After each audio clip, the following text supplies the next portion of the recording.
Estimado alumno, hola, buenos días. Hoy día corresponde ver la tercera parte de la guía de la Guerra Fría, el derrumbe del mundo socialista. Y como ya podemos prever, esto es lo que pone fin a este periodo denominado la Guerra Fría.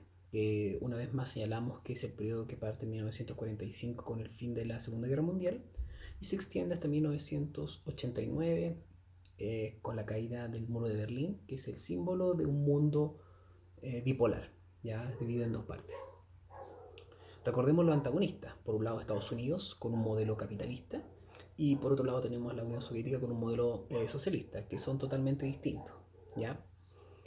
Eh, el derrumbe del mundo socialista en realidad para muchas personas a nivel mundial fue el término de un sueño. ¿Ya?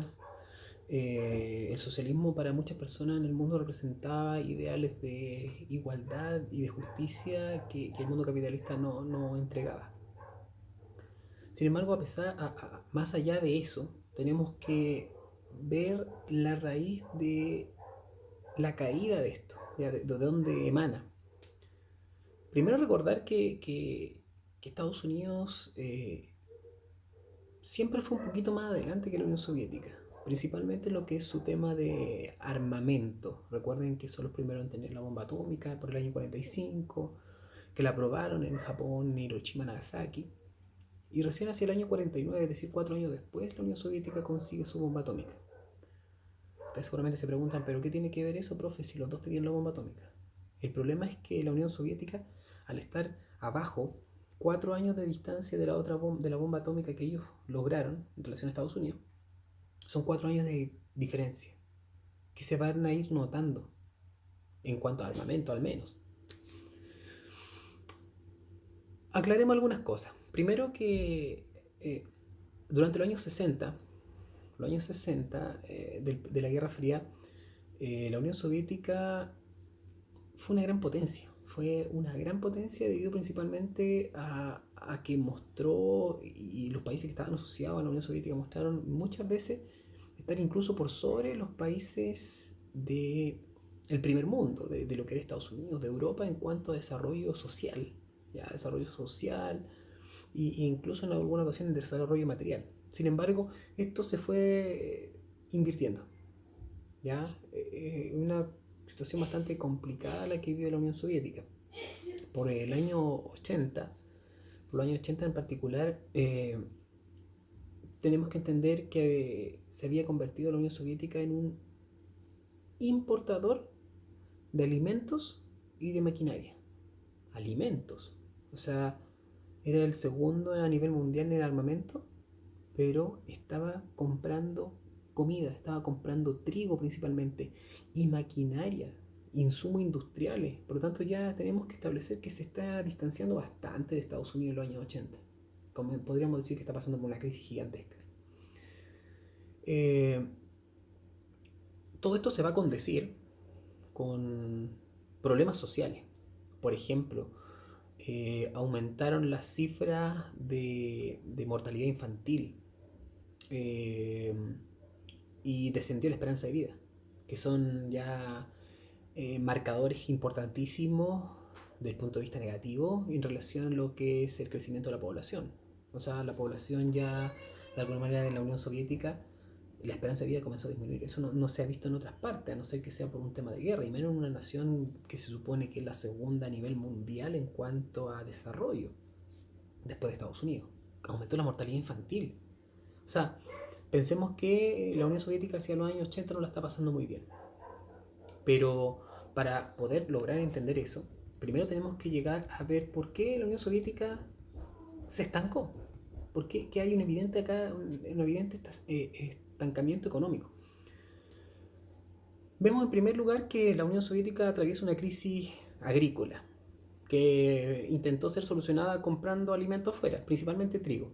Se le compra trigo a Estados Unidos y a Canadá. Ambos países son del mundo capitalista.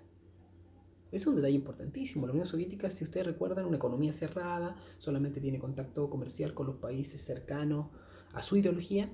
Ahora, por la necesidad y por esta crisis agrícola, se ve en la obligación de comprar trigo fuera del límite socialista. Tiene que comprar en los países capitalistas.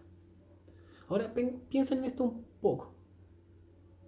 Los países capitalistas, eh, cuando atraviesan una crisis capitalista, como fue la crisis del petróleo, por ejemplo, esa crisis también se va a ir a la Unión Soviética, porque la Unión Soviética tiene relación comercial con el mundo capitalista.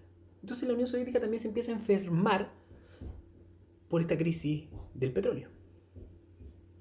Esa es la primera, lo primero, que es la crisis agrícola, ¿ya? Que es parte de lo que es lo que es el estancamiento económico de la Unión Soviética. En segundo lugar, podemos ver que por allá por los años 60 se encontraron gigantescos yacimientos de gas y petróleo en el Cáucaso, ya que beneficiaron bastante a la Unión Soviética. Entonces la Unión Soviética encuentra pozos petroleros, gas, y comienza a hacerse muy poderoso desde el punto de vista de vender ese gas, vender ese petróleo, por lo cual las crisis por ejemplo, la crisis del 73, que es crisis del petróleo, la primera crisis del petróleo, no lo afecta. Y ellos pueden seguir creciendo durante los años 70. Pero la segunda crisis, que es la crisis del 79, casi la crisis del 80 del petróleo, tenemos que ver que sí se ve afectado porque ya tiene una relación comercial con los países capitalistas, con Estados Unidos. Por lo tanto, esto va a afectar directamente. Y como si eso fuera poco, llegando a los años 80, los yacimientos de petróleo y de gas natural se comienzan a acabar. Entonces, ya por una parte, la Unión Soviética, desde el punto de vista agrícola, necesita del mundo capitalista, necesita comprar trigo a Canadá, a comprar trigo a Estados Unidos, y desde el punto de vista del petróleo, el petróleo se comienza a acabar. Por lo tanto, ya no tiene recursos para poder seguir comprando. Y empiezan a aumentar las cifras negativas, como ya le habían mencionado, lo que es la mortalidad infantil, como es también la esperanza de vida, que se disminuye. Y como si eso fuera poco, tenemos una tercera causa, que es el excesivo gasto militar. ¿Excesivo gasto militar? Sí, porque si nos vamos a las cifras duras, en 1980 Estados Unidos es el primer país que tiene bombas atómicas. O sea, en el ranking, ellos, primeros. Inmediatamente abajo, la Unión Soviética, pisándole los talones. O sea, la Unión Soviética en gran medida comenzó a gastar su dinero en mantener esta pequeña brecha con Estados Unidos y se despreocupó de lo que fue esencialmente la comida, de ver el tema de salud, que obviamente afectó a la sociedad en su conjunto y empezó a afectar a las personas. Las personas comenzaron a molestarse porque ya no estaban viviendo con la misma satisfacción que vivían antes, en los años 70. Los años 80 empezaron a pasarla mal en la Unión Soviética. ¿Ya? Piensen que este dato es decidor, cifras duras. 1980, la Unión Soviética es segundo en equipamiento militar a nivel mundial, después de Estados Unidos, muy cerca de Estados Unidos. Y número 51 en ingreso per cápita, o sea, en ingreso por persona. O sea, hay 50 países que están mejores que la Unión Soviética, que es la segunda potencia mundial en armamento. Entonces esta cuestión está totalmente desnivelada. La Unión Soviética se empecinó en los distintos gobiernos por tratar de mantener este arsenal, digamos, nuclear, este arsenal militar, que sea tan similar o tan cercano al de Estados Unidos. Y este empecinamiento le va a costar caro. Le va a costar caro porque, primero, ya hablamos del estancamiento económico, ¿ya? Pero ahora viene el estancamiento o la crisis desde el punto de vista político, que ustedes ahí también tienen algunas preguntas o tuvieron algunas preguntas dentro de lo que es esta guía. En 1982 muere Leonid Brezhnev, que fue el último gobernador más o menos que siguió con esta lógica de que la Unión Soviética alcanzara a Estados Unidos en armamento. Y va a dar paso esto a un periodo donde va a surgir ya por allá por 1985 un reformador, una persona en la Unión Soviética que quiere cambiar toda esta situación, que quiere provocar un cambio sustancial y mejorar la Unión Soviética, pero con medidas que pueden resultar incluso ser distintas a lo que se venía viviendo y viendo dentro de lo que es el socialismo. En primera instancia se crea lo que se llama perestroika. que si nosotros buscamos la definición exacta es reestructuración. Y reestructuración significa que la Unión Soviética se tiene que reestructurar, ¿ya? Desde el punto de vista político. Esto va a significar, va a llevar consigo una serie de cambios. Lo primero tiene que ver con que los países que están obligados a estar con la Unión Soviética, de todos estos que están asociados por esta, digamos, por el Pacto de Varsovia, que son esta alianza militar, estos países que están obligados a estar con la Unión Soviética, se les va a dar la posibilidad de que comiencen a buscar su propio destino, a separarse, a quizá a elegir sus propios representantes. Eh, lo segundo es lo que se llama la Glasnost. Y la Glasnost es la transparencia de la información. Es decir, que antes de la Glasnost en la Unión Soviética no había libertad de prensa. Y con la Glasnost sí hay libertad de prensa. Eso significa que empiezan a aparecer distintos medios que son críticos de lo que era la función del gobierno. Comienzan a ver, a hacer críticas de lo que está pasando en el país, y eso no había ocurrido nunca antes. Y como existe una ley de transparencia de la información, se comienza a entregar esto a las personas, y las personas se comienzan a informar, y a la medida que la gente se informa, la gente quiere cambiar, quiere que esta cuestión que era la Unión Soviética, así como muy cerrada, muy hermética, se comience a abrir. Y claramente se postula un desarme en cuanto a todo lo que había sido la inversión militar. Imagínense, la Unión Soviética tradicionalmente había gastado gran parte de su riqueza en armamento. Y ahora lo que se buscaba con esto es terminar con eso. No de golpe, pero sí limitar bastante lo que era el tema del armamento, sobre todo el armamento nuclear, ¿ya? Que se van a presentar bastantes problemas con respecto a ello. Quizá en otra clase, y si dependiendo del tiempo me alcance, pueda referirme a ello en esta. Y obviamente una mayor autonomía a las repúblicas que integraron a la Unión Soviética. Esto va a dar como consecuencia toda la sumatoria, la Glasnost, el desarme y la mayor autonomía a que los estados comiencen a independizarse, comiencen a separarse de la Unión Soviética. Y la Unión Soviética comienza a perder importancia. A finales de 1985, las fuerzas de la perestroika hicieron que algunos países comenzaran a desaparecer como comunistas. Por ejemplo, desaparece del comunismo Polonia, Hungría, República Democrática Alemana, Bulgaria, Checoslovaquia, Rumania. Todo eso a fines de la década del 80, 89 en particular.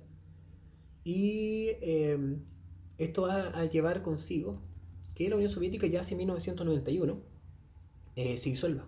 No pudo aguantar esta reforma gigantesca que fue la perestroika, la glasnost, el desarme, llegando finalmente a que se quedara transformada en una confederación de estados independientes llamada CEI, que estuvo integrada por la débil unión de solamente 15 repúblicas soviéticas antiguas, eh, y obviamente ya con un poder muy limitado en relación a lo que había sido la gran Unión Soviética en su momento.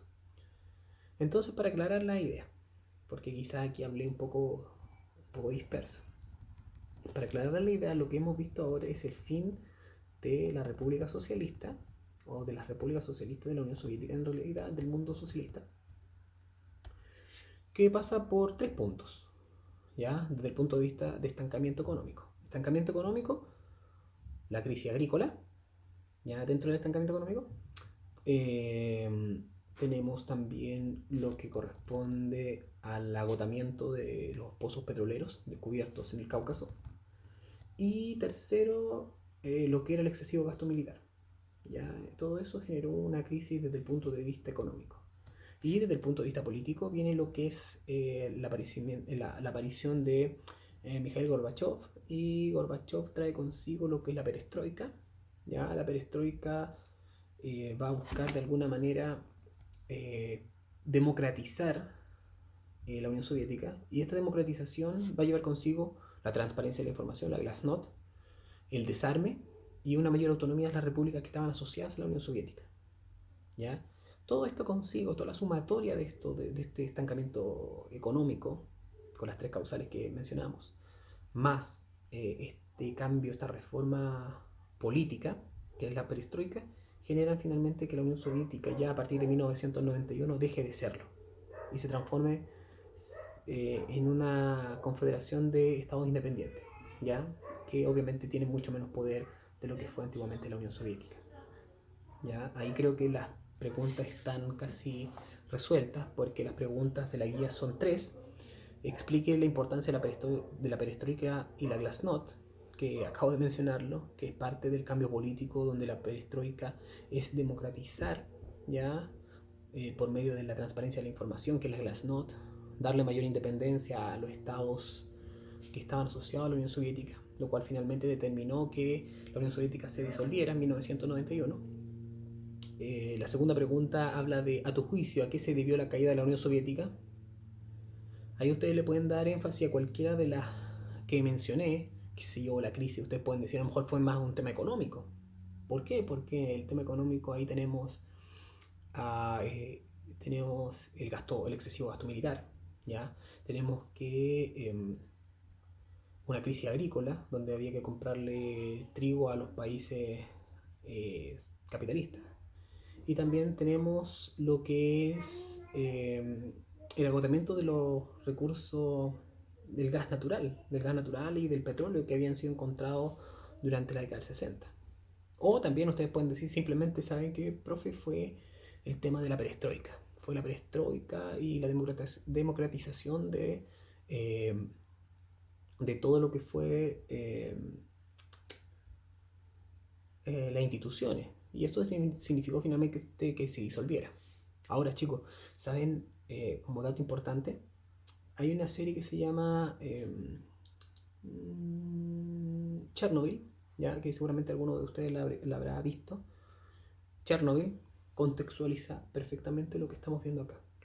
¿Por qué? Porque muestra la decadencia de la Unión Soviética en el año 86 cuando ocurre este accidente nuclear y que ustedes pueden relacionarlo directamente con glasnost, con perestroika, con esta énfasis que está dando la Unión Soviética con respecto a recién abrirse a la información, con haber dejado de lado lo que era la alimentación, por preocuparse principalmente del gasto militar, la decadencia por haber perdido los pozos de petróleo. Todo eso está relacionado ahí en esa serie. Para los que lo vieron, ahora seguramente el contexto histórico les queda más claro.